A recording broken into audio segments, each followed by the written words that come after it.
An angry stranger stormed into a cafe, pointing fingers at Steph Curry. What happens next? A conversation so unexpected it leaves everyone questioning their own assumptions. It was a bright and breezy afternoon in San Francisco. The sun cast a golden glow over the city streets, where people bustled about their day, enjoying the crisp yet warm air. Among the hustle and bustle, a small cafe sat tucked away on a quiet corner, its cozy charm drawing in anyone looking for a break from the world. Inside, the cafe was alive with gentle energy. It was the kind of place where time seemed to slow down a little, escape from the fast-paced city. At a small table near the window, Steph Curry sat quietly, blending into the scene. Dressed in a simple grey hoodie, sneakers, and a cap pulled low over his eyes, he looked like just another customer. Most people didn't even notice him. And that's exactly what he wanted. Steph had come here after a long practice, seeking a moment of peace. A book lay open in his hands, its pages pulling him into a world far away from the pressures of being one of the biggest names in basketball. He sipped his coffee slowly, letting the warmth spread through him, grateful for the rare chance to enjoy something so ordinary. But little did he know, this quiet afternoon was about to take an unexpected turn. A stranger's sharp voice would soon cut through the calm, and what happened next would leave everyone in the cafe questioning their assumptions and themselves. The peaceful hum of the cafe was suddenly interrupted by the loud slam of the door. Man stormed in, his heavy footsteps echoing against the floor. Heads turned in surprise, conversations halted mid-sentence, and even the baristas behind the counter froze for a moment. The warm, inviting atmosphere that had filled the space moments ago seemed to shift instantly. The man, probably in his late 40s, had a weathered face that showed the weight of struggles. His eyes burned with anger, and his fists were clenched tightly at his sides. He scanned the room briefly before his gaze locked onto Steph Curry, sitting calmly by the window. Without hesitation, he pointed a finger at Steph, his voice cutting through the air like a knife. "You think being rich and famous makes you better than us?" The man shouted, his voice trembling with a mix of anger and frustration. The room fell into an uneasy silence. All eyes turned to Steph, who looked up from his book, startled but calm. He didn't say anything, not yet. He simply closed his book and placed it gently on the table, his expression unreadable. The man took a step closer, his body tense, his voice rising. "You don't know what it's like to struggle. You sit there in your fancy clothes, sipping coffee like life's just a game. People like you don't care about the rest of us. You've never had to work for anything." The tension in the cafe grew thick. A few patrons exchanged nervous glances, unsure whether to step in or stay silent. One of the baristas subtly reached for her phone, as if preparing to call for help. Yet, no one moved. All attention was fixed on the confrontation unfolding in front of them. Steph remained seated, his hands resting lightly on the table. His calm demeanor seemed to contrast sharply with the man's fiery outburst. He didn't argue, didn't interrupt. Instead, he simply watched the man, as if trying to understand the pain behind the words. The stranger's voice cracked slightly as he continued, his anger now mixed with something deeper hurt. "Do you know what it feels like to lose everything? To work every day just to barely get by?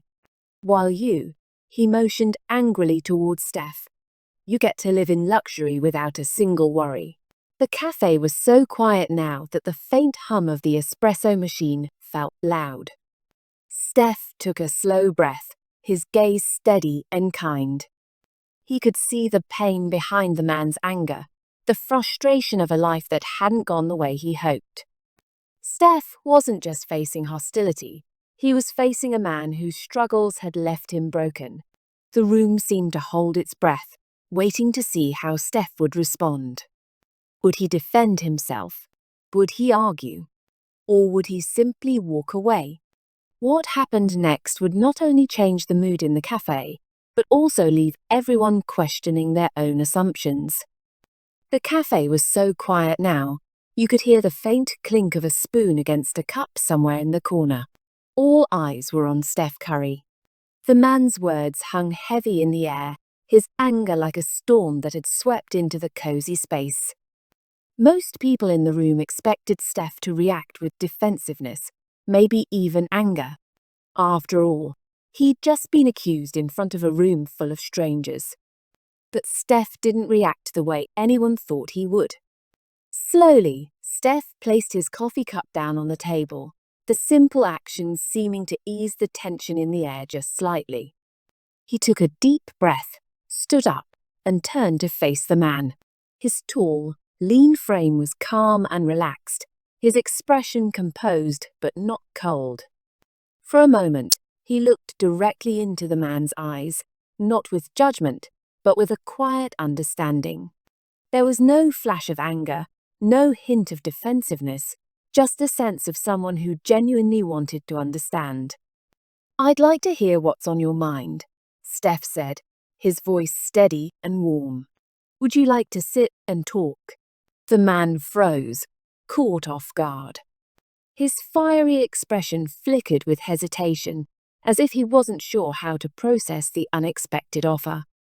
For a moment, he looked around the room, noticing the eyes of strangers watching him.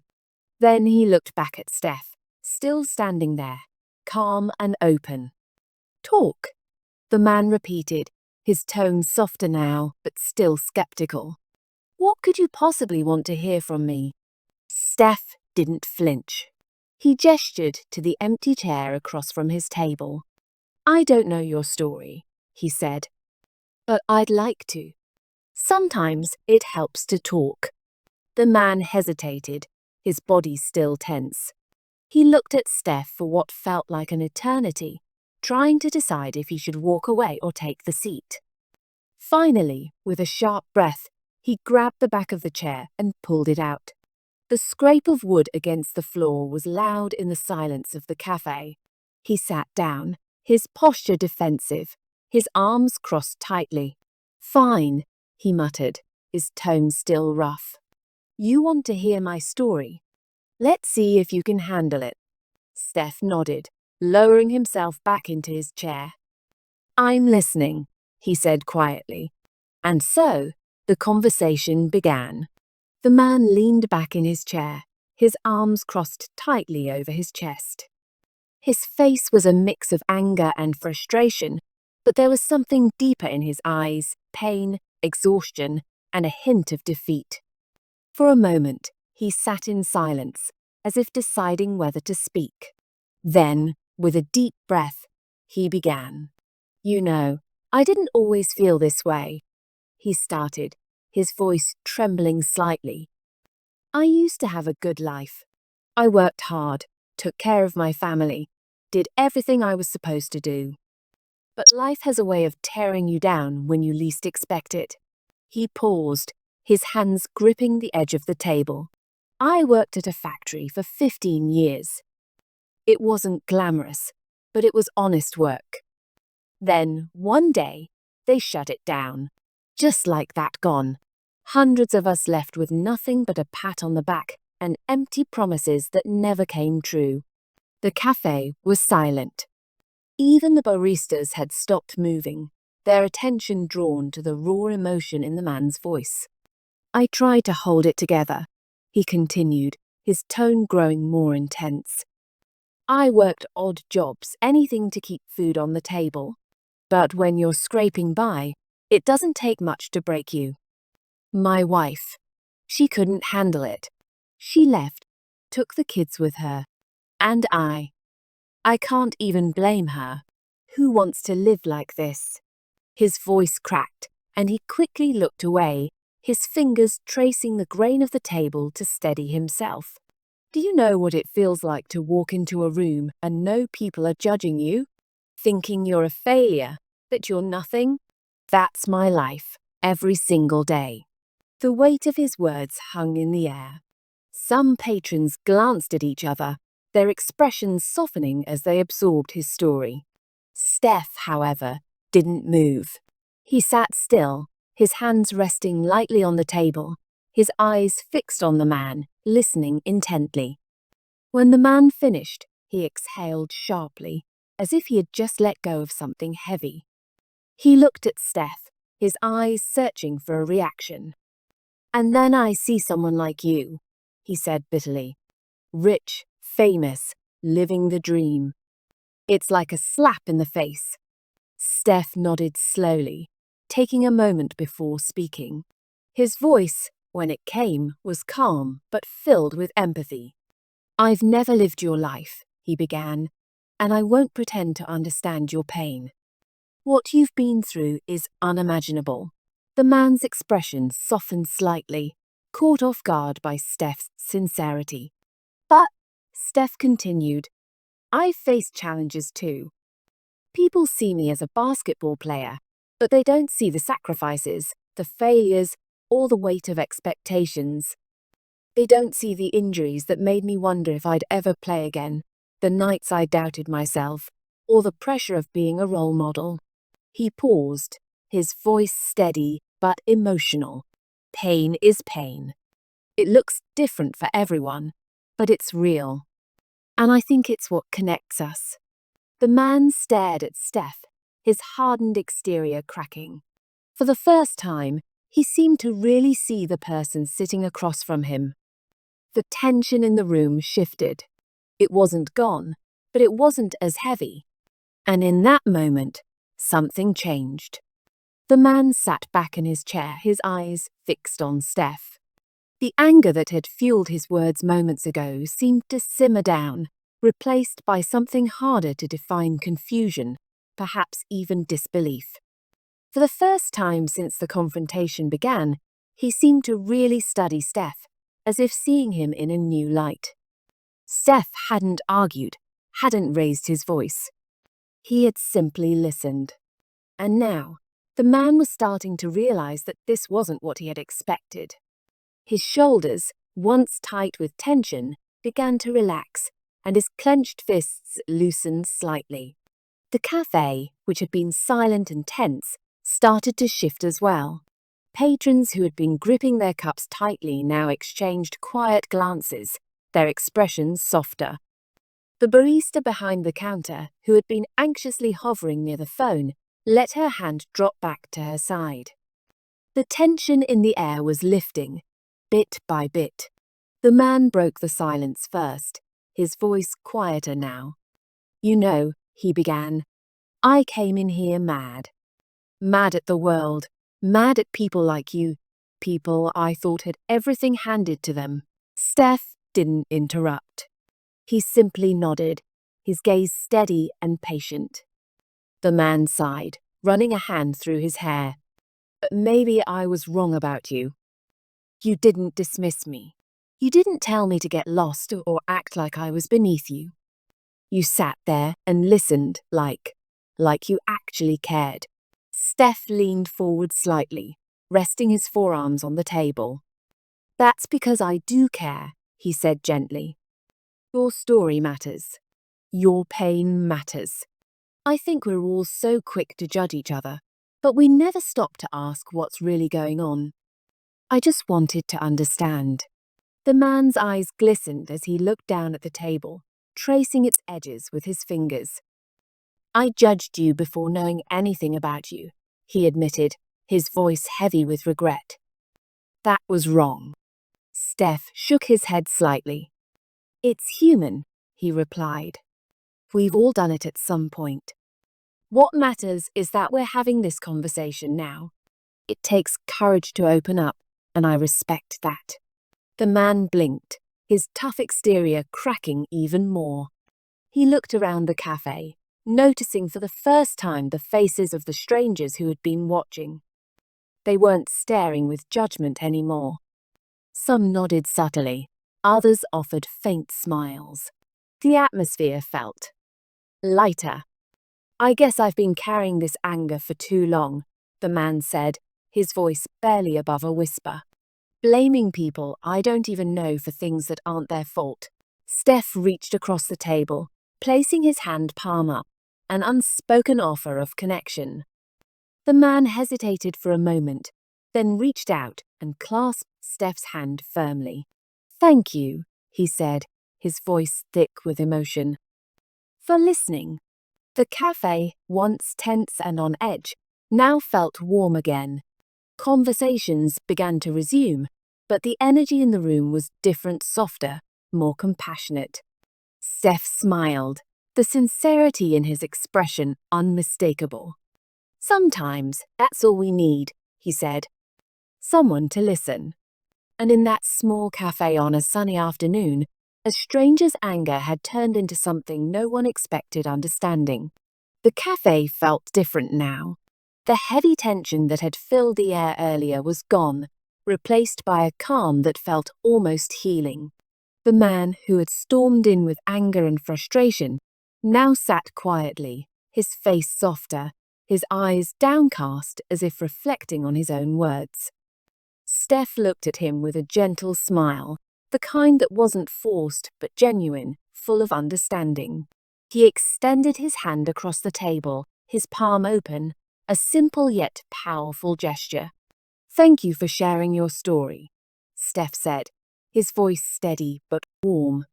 "It's a reminder for all of us to see the person behind the assumptions. Everyone's carrying something, and sometimes we forget to look beyond the surface." The man hesitated for a moment, his eyes flickering between Steph's hand and his face. It was as though he was still processing everything that had just happened. Finally, he reached out and clasped Steph's hand firmly.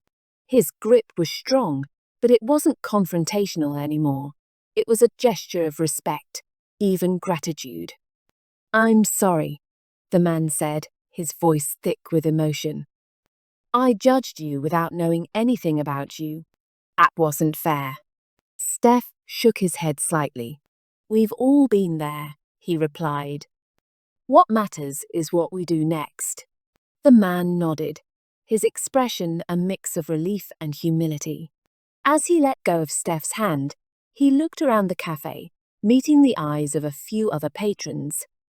"I think I owe everyone here an apology too," he said, his voice carrying across the room.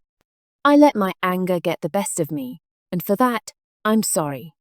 The cafe erupted in quiet applause, not loud but heartfelt, a collective acknowledgement of the moment they had all shared. As the man's apology hung in the air, a wave of quiet applause swept through the cafe.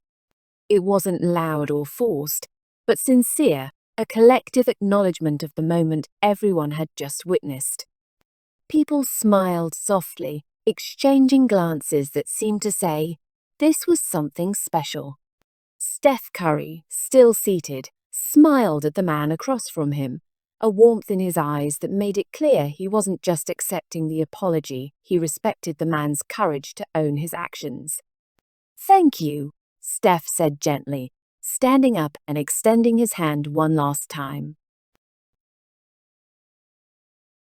The man took it, his grip firm, but his expression now softer, almost grateful. As Steph picked up his cup, now empty and cold, he gave a small nod to the people around him. "Take care, everyone," he said, his voice calm but carrying enough weight to make it feel personal. And with that, he walked toward the door, his presence as humble as it had been when he entered. But something lingered in the cafe after he left. The air felt lighter, almost as if an unspoken weight had been lifted. People who had been strangers just moments before began smiling at each other. A woman who had been quietly watching from the corner offered her untouched pastry to a homeless man sitting outside. A couple at the back struck up a conversation with the barista, their tone friendly and warm. Even the man who had confronted Steph seemed changed. He sat for a moment longer, staring at his hands before standing and thanking the barista. As he walked out, he held the door open for another customer, a small but noticeable gesture of kindness.